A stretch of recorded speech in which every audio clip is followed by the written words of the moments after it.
Bonjour à tous et bienvenue sur le balado Les Voix de la transformation.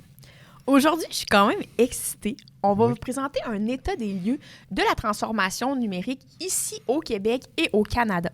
J'ai hâte parce que moi aussi, je vais découvrir en même temps que vous un peu l'état des lieux. Jonathan a fait une petite recherche, a regardé quelques études qui faisaient une bonne... Vue d'ensemble. Bon mot. Sur la transformation numérique ici dans nos entreprises. Puis ensuite, que Jonathan va me résumer un peu l'étude qu'il a lue, on va en discuter ensemble. Sur ce, je vous invite, vous aussi, à réfléchir au sujet qu'on va discuter aujourd'hui pour vous faire une tête un peu sur comment la réalité des informations transmises dans les études peut aussi impacter vos entreprises, puis comment ça peut aussi vous aider à mieux adresser les projets technologiques dans le futur. Donc, Jonathan, je te donne la parole. J'ai hâte. Yes. Puis sur ce, on vous souhaite une très bonne écoute. Donc, en fait, j'en ai quatre des études qui sont toutes intéressantes les unes que les autres. Moi, ce que j'ai fait, c'est que j'ai parcouru ces études-là. Puis je suis allé chercher des faits saillants qui m'ont frappé en fonction du readiness numérique et de tout ce qui tourne autour de nos sujets. Et j'ai trouvé vraiment des petites pépites vraiment très, très intéressantes là, qui peuvent ouvrir à la discussion. La première étude, le titre est assez éloquent, c'est l'état de la numérisation des entreprises manufacturières au Québec. OK. Donc, c'est assez clair. C'est clair, il n'y a pas de doute. Ça a été fait par BIP Recherche pour le ministère de l'Économie, de l'Innovation et de l'Énergie, le fameux MEIE. Donc, c'est vraiment quelque chose qui est venu d'un organisme externe pour le compte du gouvernement. Donc, c'est vraiment quelque chose de fiable. Oui. Oui. Et le premier qui m'a frappé, parce que c'est un préalable, 90% des entreprises, on parle de beaucoup, affectent au moins une personne aux tâches de développement numérique. OK. Dont 55% qui en ont une dans leur comité de direction. OK. Fait que ça, c'est le premier élément. Fait que moi, ça m'a surpris parce qu'on parle... Pas que ça m'a surpris, mais... je trouvais ça intéressant parce qu'on l'a mentionné souvent que c'est important de nommer une personne. Oui, on l'a mentionné souvent qu'avoir une personne responsable avec une liste de tâches associées au projet numérique, puis que cette personne-là soit imputable des réussites puis des avancements, ça faisait une énorme différence. Ça, on en a parlé souvent. Oui. Moi, quand tu me dis ces statistiques-là, je suis fière, mais je me questionne à savoir... Dans le 90%, combien ont du temps de libérer? De le nommer, c'est une première étape, mais je pense que l'étape la plus critique là-dedans serait aussi de s'assurer qu'il y a du temps de libérer. Parce que, tu sais, c'est des gens souvent qui sont nommés à l'interne, donc ils ont déjà un poste, ils ont déjà des responsabilités, ils ont déjà des tâches. Donc, comment tu fais jumeler le fait que leurs tâches d'avant existent encore, mais qu'ils ont un nouveau rôle? J'encourage d'avoir une personne responsable puis que cette personne-là soit au courant, qu'elle soit le porteur des projets numériques, etc. Mais à titre d'organisation, comment tu t'assures que ces gens-là ont le temps et l'espace mental pour gérer ce type de projet-là? Mais je suis quand même fière de cette statistique-là. Dans le sens, je suis fière. Je voudrais creuser un peu pour savoir en quoi consiste quelqu'un de nommé. Tu sais, c'est quoi... Qu'est-ce que cette statistique-là vient démontrer? Est-ce qu'il y a juste un responsable que sur sa signature, maintenant, c'est écrit « responsable numérique » ou il y a vraiment une libération de ses tâches, du temps de disponible, puis qu'il est porteur, puis que ça soit une valeur prioritaire dans l'entreprise. Mais j'adore la statistique. 90, c'est bien. Je trouve que c'est une excellente critique. L'étude ne le dit pas. C'est ça. Mais ça va peut-être transparaître d'une autre façon dans l'étude un peu plus loin. Celle-là m'a surpris. Parce que celle-là m'a vraiment surpris. Parmi les entreprises qui ont fait un diagnostic numérique, OK, genre le Audi 4.0X, là? Ou peu importe qu'est-ce que c'est, la version plus loin de l'Audi, 81% ont commencé la mise en œuvre d'un plan. Oui, mais quand tu dis plan, c'est la mise en œuvre d'un plan ou ont commencé la mise en place de leur plan? Non, ils ont commencé à mettre ils ont commencé à exécuter un plan. OK, c'est ça, ils exécutent un plan. Oui, fait que les diagnostics numériques mènent à l'action. Ça m'a surpris. Moi, je suis très surpris. Fait que je pense qu'on a la même réaction. Mais tu as dit 85? 81% de ceux qui ont passé un diagnostic numérique. Parce que là, ceux qui ont passé un diagnostic numérique, souvent, je pense que ça tournait autour de 26% des entreprises. OK, fait que 26% des entreprises, là, la statistique, tu sors de ta tête, là, fait que peut-être que... Celle-là, il y a peut-être un elle n'est pas décalage. fiable parce qu'elle est dans l'article, j'en comprends, mais... Il y a un sous-ensemble d'entreprises qui ont fait des diagnostics numériques, mais parmi celles qui ont fait un, 81% ont démarré la mise en action. Mais je suis contente de cette statistique-là. Je suis surprise. Je suis très, très surprise parce que de mes expériences, un consultant ou quelqu'un qui vient accompagner une entreprise, qui vient émettre un plan de match, souvent, ce plan de match-là reste sur le coin de la table un bon moment avant d'être mis en place, si un jour il est mis en place. Et en me disant 81% qui ont fait le diagnostic numérique, puis qui prennent action, parce que, tu sais, juste pour le commun des mortels, là, un diagnostic numérique, tu me corrigeras si tu me trompes, tu en as fait plus que moi, là. Oui. C'est faire un état un peu des lieux de l'entreprise, savoir sont où leurs faiblesses, sont où leurs forces, puis de créer comme un plan d'action qui pourrait mener vers leurs objectifs en utilisant des outils technologiques ou d'autres types d'outils pour mener la croissance de l'entreprise. Puis l'important, c'est que, on parle de diagnostic numérique, mais souvent, le diagnostic numérique va couvrir plus sur le plan organisationnel aussi. Ça ne va pas se limiter juste à ça pour, après ça, trouver des solutions numériques. Puis la conclusion, c'est un rapport à l'entreprise, mais avec un plan d'action souvent qui numérise, pas qui numérise, mais qui numérote dans une certaine priorité des actions à prendre. Oui. Puis là, tu mentionnes que dans cette étude-là, 81% des gens ont commencé à mettre en place quelque chose de ce plan qui est ressorti. Exactement. C'est très positif. C'est très, très positif. Puis peut-être qu'il y a eu des changements dans les diagnostics numériques, parce qu'avant, il y avait des diagnostics numériques qui sortaient avec pas de plan. Exact. Fait que là, c'est peut-être ça qui a amené ce changement-là. Puis c'est pour ça que je suis énormément surprise, parce que dans la recherche de maîtrise, j'avais utilisé une information, une source, qui mentionnait que depuis que le ministère mettait de l'avant des audits numériques, qu'on appelait dans le temps les audits 4.0, peu d'entreprises avaient pris action sur un projet post-audit numérique. Fait que ça démontrait peut-être que l'outil utilisé n'était pas adapté à la réalité de l'entreprise. Donc, l'entreprise faisait le diagnostic et en restait là. On savait si t'étais bon ou si t'étais pas bon. Oui, c'est ça. Mais il n'y avait pas d'action. Fait que je suis heureuse de savoir que l'outil qui a évolué potentiellement pour s'adapter aux besoins des entreprises mène à un fait que 81% des entreprises prennent action avec le plan qu'ils reçoivent. Ça, c'est intéressant. Ça, c'est... la prochaine, c'est un petit peu ma préférée de cette étude-là parce que ça concerne mon sujet de recherche. Ça parle d'interconnectivité. OK.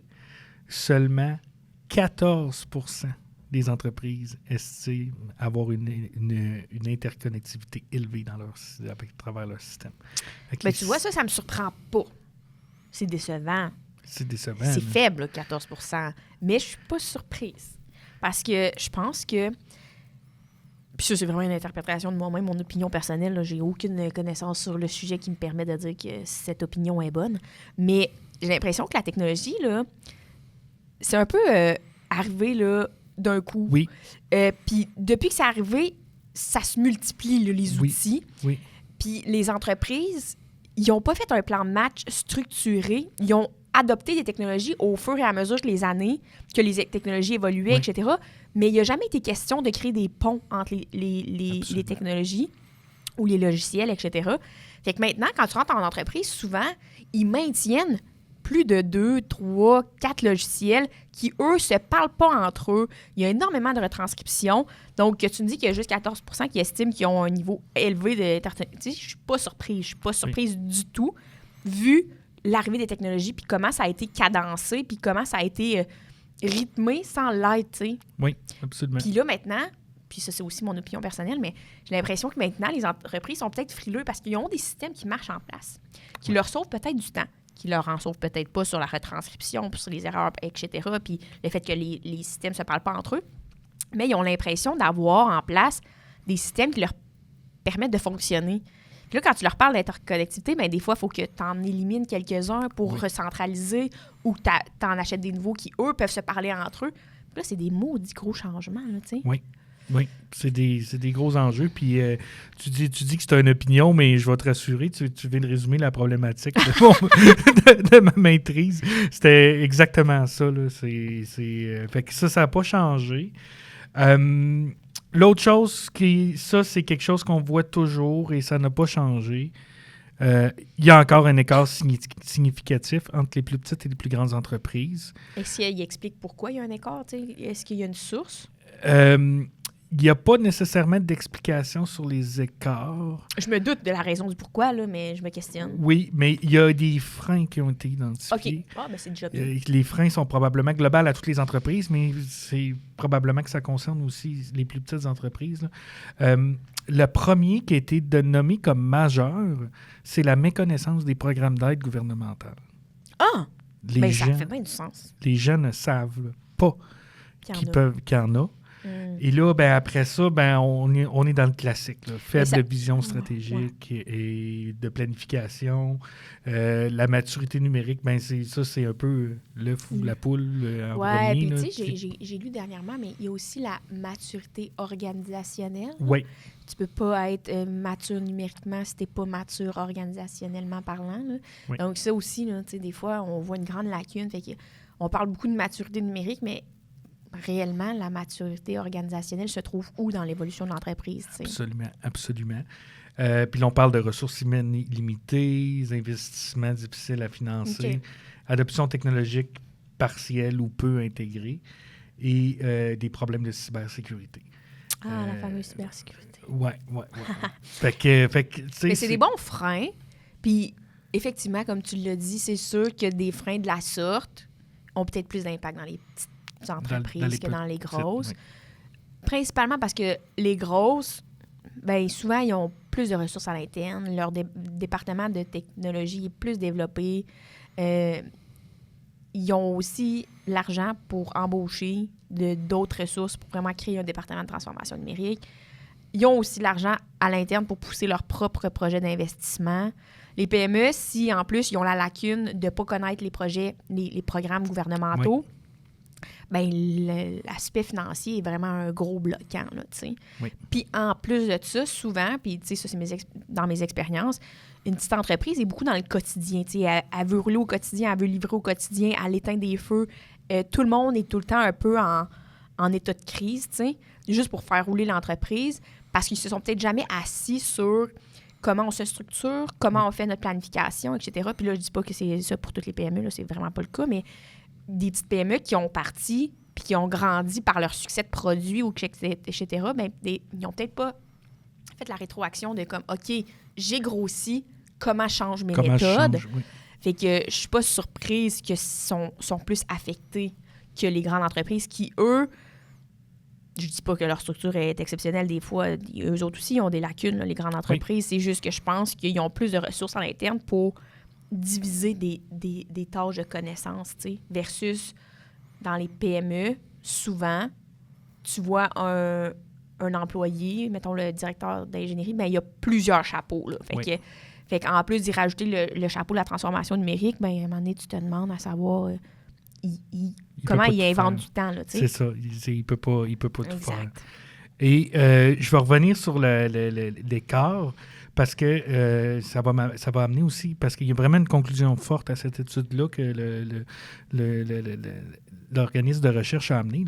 La distinction entre les grandes et les petites entreprises, c'est pas juste au niveau de l'adoption, c'est aussi au niveau de l'intérêt. Fait que non seulement ils sont moins avancés, mais en plus de ça, ils ont moins l'intérêt d'être portés là-dessus. Et là, la conclusion de l'étude, c'est vraiment les programmes d'aide à la transformation numérique devraient être plus connus, ils devraient être adaptés en en fonction de la taille des entreprises. Ah ben tout à fait. Fait que c'est vraiment le message final de cette étude-là, c'est cette conclusion. Bon message pour le gouvernement. Bonne étude, je l'approuve. fait que voilà. Fait que ça, c'était la première étude. Elle est assez récente, la datait de août 2025, là, pour ceux qui se demandaient Très d'actualité. Au niveau du temps. La deuxième, c'est un classique, c'est le baromètre de sous-traitance industrielle Québec, le STIC, qui date de 2025, de mai 2025. Donc, c'est quand même assez récent. De ce côté-là, l'étude parlait beaucoup plus puis ça concerne les entreprises manufacturières, encore une fois, au Québec. Cette étude-là, la majeure partie de l'étude parle beaucoup de l'incertitude économique. OK. Là, on parle vraiment plus du contexte dans lequel œuvrent les entreprises. Fait qu'on parle beaucoup de difficultés, d'hésitation à l'investissement, de difficultés à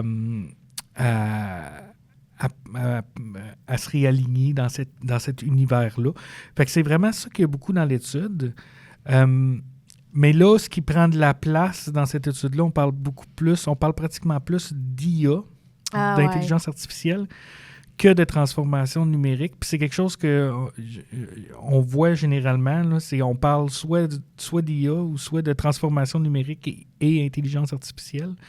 On va les mettre ensemble, ce qui est somme toute correct. Fait que ça prend beaucoup de place, de plus en plus, surtout pour la production de texte. Fait que c'est vraiment ciblé pour ça. Mais il y a quand même près de la moitié, 47% des entreprises qui ne se servent pas encore de l'intelligence artificielle. Okay. Donc, c'est pas si grand que ça. Et là, on retrouve notre fameux écart entre les grandes et les plus petites entreprises. Qui est encore là. Donc, c'est 65% qui sont en avance par rapport aux plus petites de 40%. Fait que c'est les plus petites entreprises qui font en sorte qu'il y a moins d'adoption présentement au niveau du chiffre global. Pour l'intelligence artificielle. Mais qui doit aussi se refléter pour la transformation numérique, là, réellement. Là. Ça doit se refléter. Et là, on va revenir sur les freins. Ouais. Parce qu'il y a des choses qui se recoupent avec l'autre étude. On a, encore une fois, manque de connaissances sur ce qui est pertinent. Ouais. Donc, c'est nommé d'une différente façon, mais je trouve que ça ressemble beaucoup à la méconnaissance des programmes. Oui. Mais aussi, tu sais, la méconnaissance des bénéfices potentiels. Oui. Tu sais, on dit souvent, ils n'ont pas la connaissance. Oui, mais ils n'ont même pas, des fois, la connaissance de savoir que ça pourrait être bon pour eux. Oui. Oui. Tu sais, on est loin, là. Oui.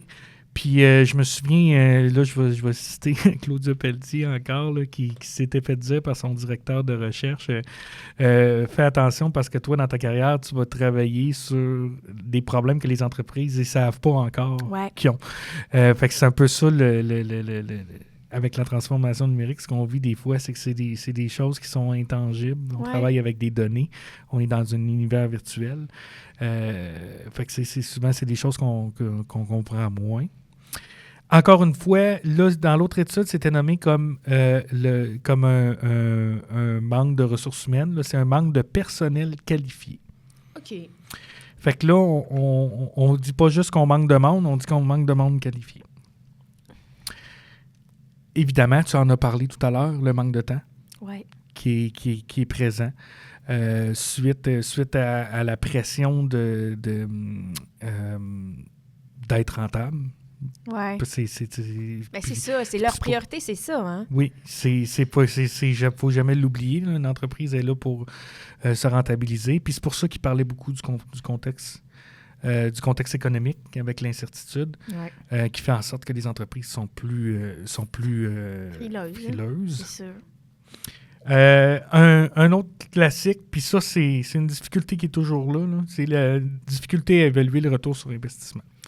Mais c'est tellement difficile parce que, concrètement, des fois, tu choisis la solution technologique X, pas parce qu'elle va être rentable sur 3 ans, mais parce que à long terme ou pour tes besoins immédiats, c'est ça qui te rapproche le plus de ton objectif, mais c'est tellement difficile à calculer. Là. Même moi, là, qui est dans le domaine, puis que je pousse cette information-là, puis je suis comme, assurons-nous qu'on va être rentable sur tel long...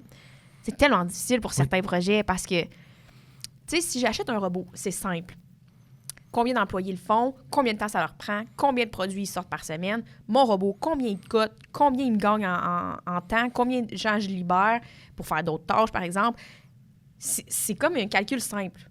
Oui. Mais un outil, par exemple, d'intelligence artificielle ou un nouveau logiciel qui vient comme encadrer tes pratiques, mais qui n'amène pas un gain comme rentable Oui. ou que tu peux comptabiliser, c'est comme un peu plus flou. Puis là, tu sais pas. Puis, Oui. ouais, non, c'est... Mais il y a une portion de l'étude qui, je trouve, donne une réponse d'une OK. certaine façon à cette question-là.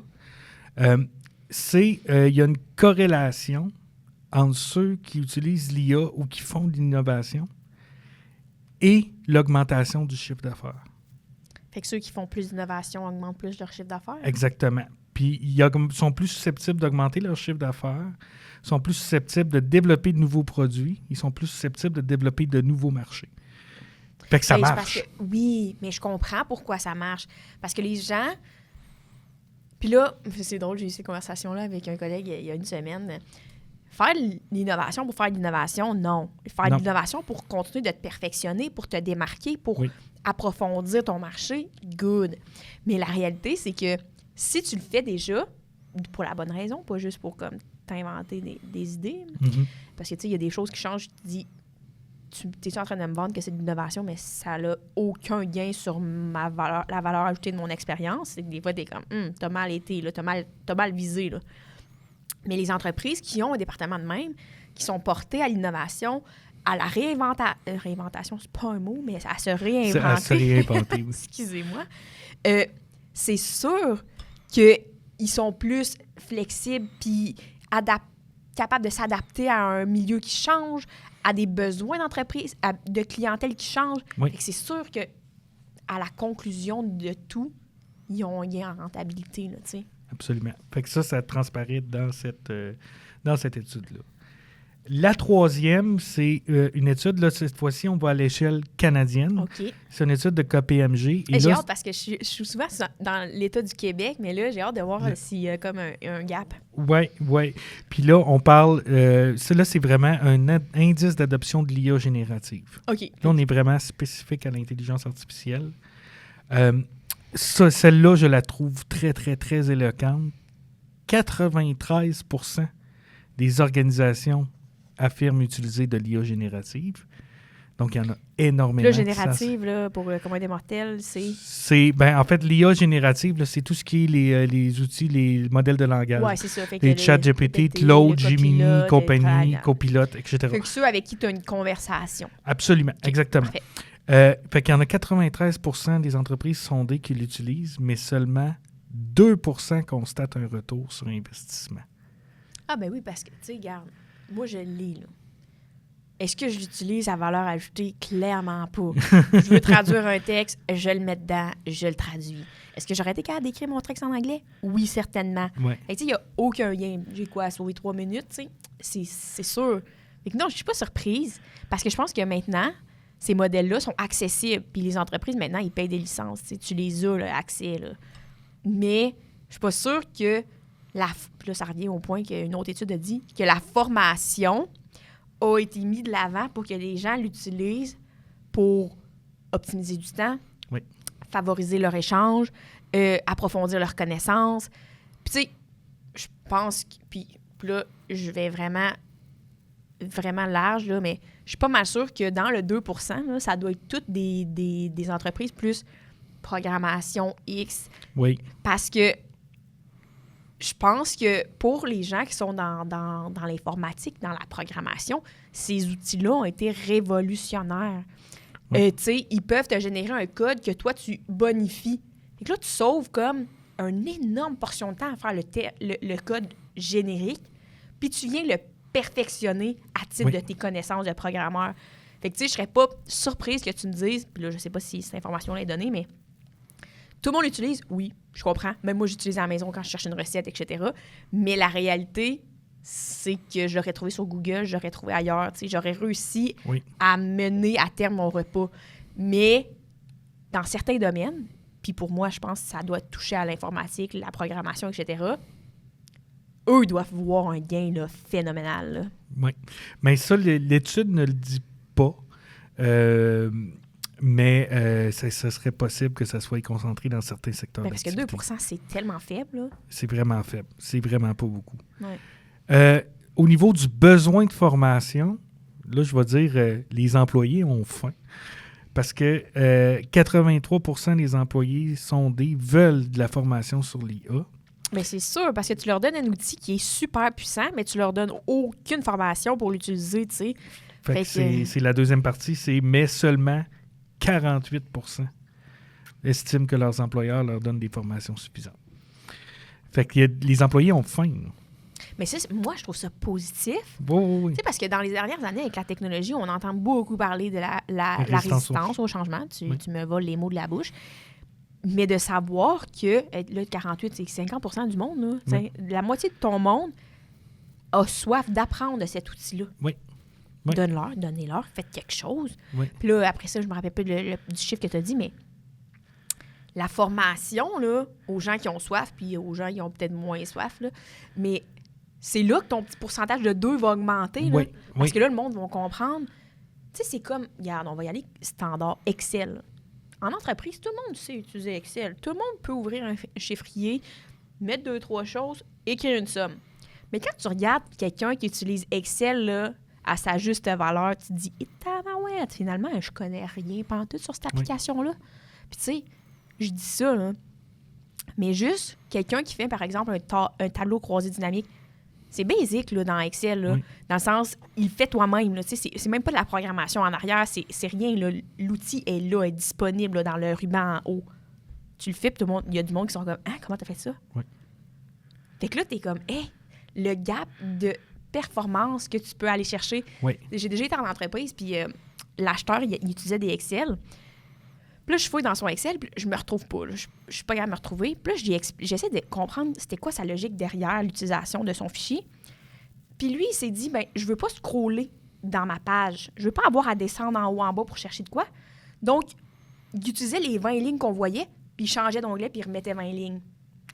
Oh tu comprends? God. Puis là, j'ai dit, non, mais file ta première colonne. Après ça, tu seras jamais en train de scroller pendant 400 lignes, là. Mais là, moi qui trouve ton fichier, comment je fais pour savoir dans quel des onglets se retrouve quoi? Tu comprends? Fait que ça revient au même. Je leur ai donné l'outil d'Excel, mais la réalité, c'est que si je ne forme pas, ça ne sert à rien. Fait que ça revient un peu la même chose avec la même chose. C'est la même affaire, là, tu sais. Fait que le besoin en formation est là. L'intérêt, en fait. L'intérêt. Pas le besoin, c'est l'intérêt. Puis ça, c'est généralement, faut répondre à cet intérêt-là. C'est quelque chose de positif. Oui, il faut prendre au bon, c'est sûr. Autre chose qu'on voit, c'est malgré tout la tendance, la croissance tend à diminuer. Parce que là, il y a eu une énorme... De 2023 à 2024, c'était une croissance de 24 %. Pour l'IA, là. Pour l'IA, toujours pour l'intelligence artificielle. Fait que c'est quand même très élevé. Là, par rapport à 2024, de 2024 à 2025, c'était juste une hausse de 5 %. Ce qui est quand même une hausse significative. Mais l'étude mentionne que, selon leurs données antérieures, ça aurait tendance à atteindre un plateau. Comme si on aurait atteint une limite de ce qu'on était capable d'adopter au niveau de la proportion. Mais ça vient sûrement en lien direct avec la formation. Parce que plus je vais me sentir formée et outillée sur cet outil-là, plus je vais l'utiliser, plus je vais le mettre de l'avant dans mes réflexions, plus je risque de bonifier mon travail par rapport à cet outil-là. Fait que là, mon intérêt devrait grandir. Oui. Fait que ça vient encore au point que... Fait que ça se peut qu'il y ait un lien, effectivement, ces deux-là. Et petite note, au niveau de la sensibilisation, ça aussi, c'est un point qui fonctionne parce que les gens valident de plus en plus les résultats et ils saisissent de moins en moins de données sensibles. Donc, c'est quelque chose... Vulgarise-moi ça un peu plus, là.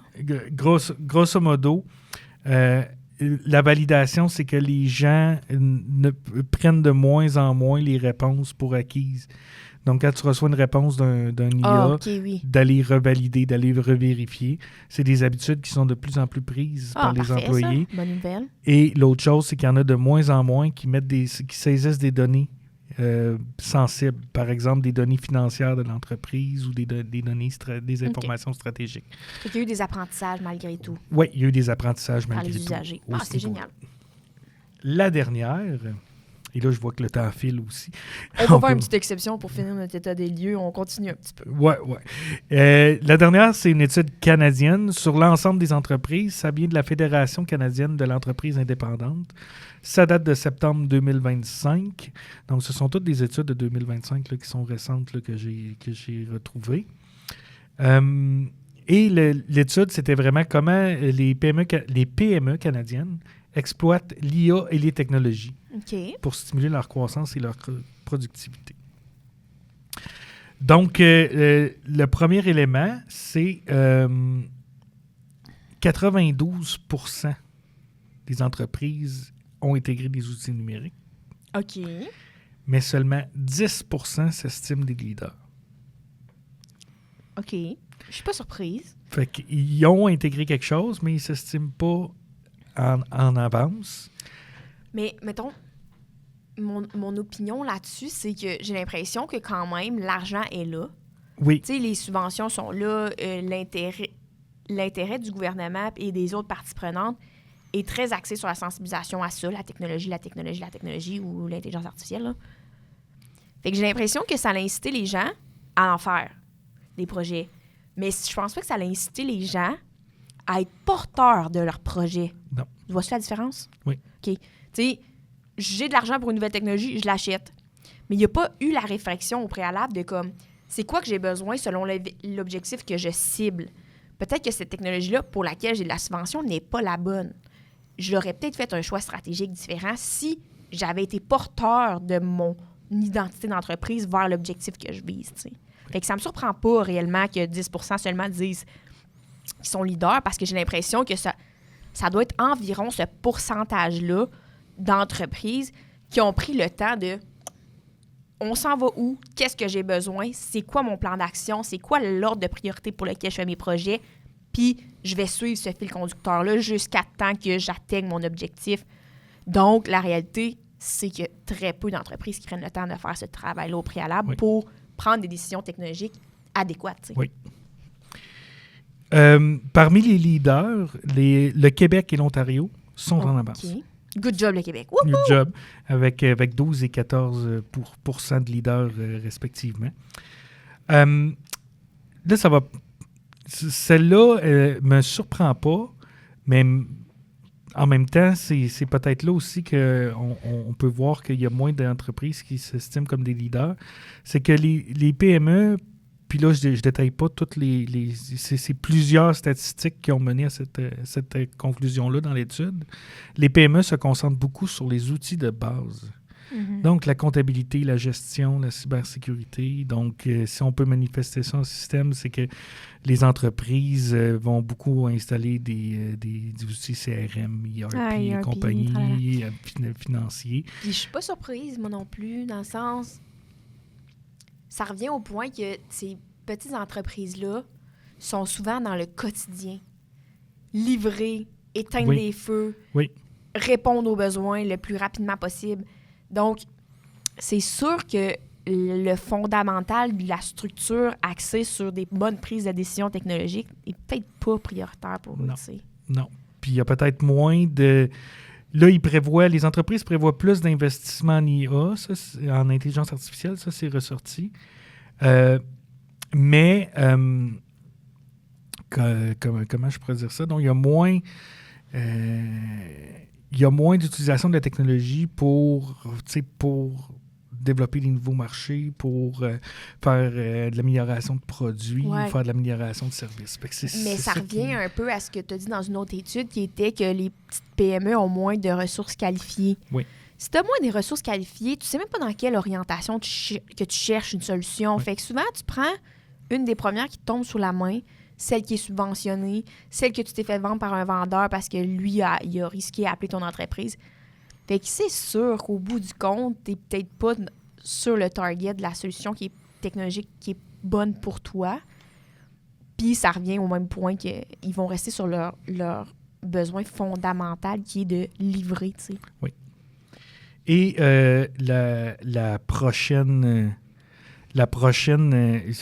elle me plaît beaucoup. OK.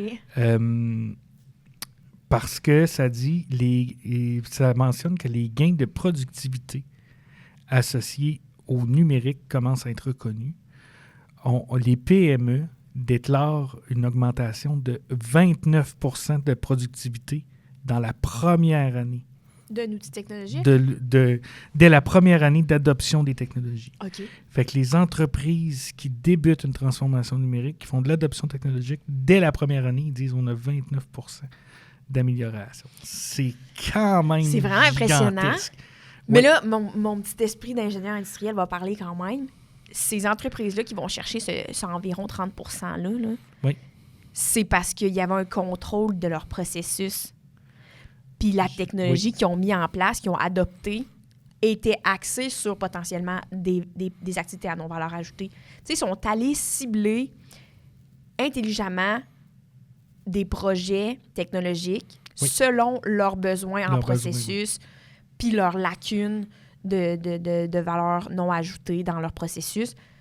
Puis là, tu viens chercher un gain. Mais tu sais, si tu remplaces le robot qui opère 2 heures par semaine par un robot qui crée comme 4 fois plus de pièces, mais que tu opères quand même 2 heures par semaine, tu n'iras pas chercher 30 Non, tu n'iras pas chercher ton 30 %. Mais si tu viens, par exemple, rajouter des AGV, là, des robots qui se déplacent tout seuls pour enlever tout ton déplacement de commis, puis tu viens gagner vraiment du temps, puis de la logistique, puis les gens peuvent se concentrer sur des tâches plus proactives, bien là, tu vas aller chercher ce gain-là. Oui. Fait que là, ça, c'est mon petit bémol de... Si ta gestion de processus puis ton identification de faiblesse est claire, bien c'est sûr que ton adoption technologique peut te permettre d'aller chercher des gains en productivité. Oui. L'autre, ça va un peu dans le même sens. On est toujours dans la reconnaissance des gains possibles. C'est que plus l'entreprise est avancée, plus l'entreprise est mature, plus les gains par dollar investi sont grands. Et on parle d'une grosse différence. Là, on parle d'à peu près 1,20 à 1,60 $ de retour sur investissement par dollar investi. Là, je ne sais pas comment ils ont calculé ça. C'est ça. C'est pas vraiment... Tout le détail du calcul n'est pas mentionné. Mais ce que ça dit, grosso modo, c'est plus on avance, plus les projets qu'on va faire vont être rentables. Mais ça fait du sens, Ça fait du sens, mais c'est rassurant aussi de Oui. savoir que les entreprises qui prennent cette voie-là, plus ils avancent, plus ils obtiennent des résultats. Fait que c'est de ne pas se décourager aussi au début si on se dit « Hey, je vois pas les faible. gains, je vois pas si ça me Exactement. dépense beaucoup d'argent. » Mais je pense que en soi, la transformation numérique, c'est un processus de long terme. Oui. C'est pas demain matin, j'ai intégré 4-5 technologies puis tous mes problèmes sont réglés. C'est pas ça. T'sais. Non. Fait que ça fait du sens. On revient avec les freins. À peu près toutes les études en ont mentionné. Et là, on revient avec les classiques. Manque de compétences, manque de temps, puis coût d'investissement trop élevé. Capacité financière. Fait qu'on ne réinvente rien. Et là, les recommandations de l'étude me plaisent beaucoup, puis je pense que c'est plaisant pour le gym numérique. Accroître la sensibilisation. Toujours plus de sensibilisation. Particulièrement pour les programmes et les incitatifs. Ouais. Donc, qu'est-ce qui existe? Et maintenir et mettre en place des incitatifs fiscaux, c'est une recommandation que l'étude fait aussi. OK. Fait qu'en fait, c'est encourager les gens, malgré l'investissement financier, à prendre action. Oui, trouver des moyens pour inciter les entreprises. Fait que moi, ce que j'ai ressorti qui était dans les 4 études, ce que j'ai remarqué, c'est qu'on tourne encore beaucoup sur la sensibilisation et la formation. Ouais. Le besoin est encore là. Il y a un besoin de faire connaître. Ouais. Il y a un besoin de faire comprendre. Là, il y a une méconnaissance particulière sur les programmes d'aide qui existent. Ça, c'est sûr que c'est un élément spécifique, mais il y a quand même on est encore dans un besoin de formation, de sensibilisation qui est vraiment là, qui est vraiment très, très, très présent. C'est tout à fait positif pour nous, finalement. C'est ce que j'ai vu. Moi, quand j'ai constaté ça, j'ai fait comme, nous, on est encore sur la bonne voie. C'est quelque chose qui... On est encore sur des sujets d'actualité, d'intérêt pour les entreprises. Absolument. Qui ont une importance pour la continuité des entreprises aussi. Absolument. Donc, j'espère que vous avez autant aimé que moi les études que Jonathan nous a présentées aujourd'hui. J'ai trouvé ça enrichissant de savoir un peu l'état des lieux. C'est tous des articles de 2025, des études, excusez-moi. Donc, de savoir un peu où se constitue, mais surtout, j'apprécie la petite tape dans le dos qu'on vient de recevoir du fait que le gym numérique est encore axé sur des problématiques d'actualité, de sujets d'intérêt. Puis les discussions qu'on a ici peuvent avoir une différence importante sur le succès des entreprises dans leur transformation numérique ou leur projet d'intelligence artificielle. On clôt l'épisode qui a été un peu plus long qu'espéré, mais c'était tellement enrichissant. Les 4 études nous ont appris beaucoup. Premièrement, pour toutes les entreprises qui ne savent encore pas sur quel pied danser puis comment démarrer leur transformation, on vous invite à aller écouter sur notre chaîne YouTube, le Gym numérique, la série « Active ta transformation ». C'est 20 capsules qui vous expliquent vraiment une globalité des préalables, autant au niveau organisationnel, stratégique, que de méthodes de travail qui peuvent faire une énorme différence dans votre parcours. On vous invite aussi à continuer de suivre le balado Les Voies de la transformation parce qu'on va, encore cette année, adresser de ces problématiques-là avec des experts et des entreprises qui, eux, ont vécu les situations en entreprise et qui peuvent vous aider à vous adapter, à mieux vous préparer et à vous conseiller à prendre les bonnes décisions pour le futur. Donc, on vous dit un énorme merci. Jonathan, je te dis un énorme merci pour toute cette recherche. C'était d'une pertinence incroyable. On vous invite aussi à vous abonner à nos chaînes et à notre page LinkedIn où on veut créer vraiment une communauté et répondre à vos commentaires et échanger avec vous sur vos apprentissages. Donc, on espère que l'épisode vous a plu et on vous souhaite une très belle journée. À bientôt.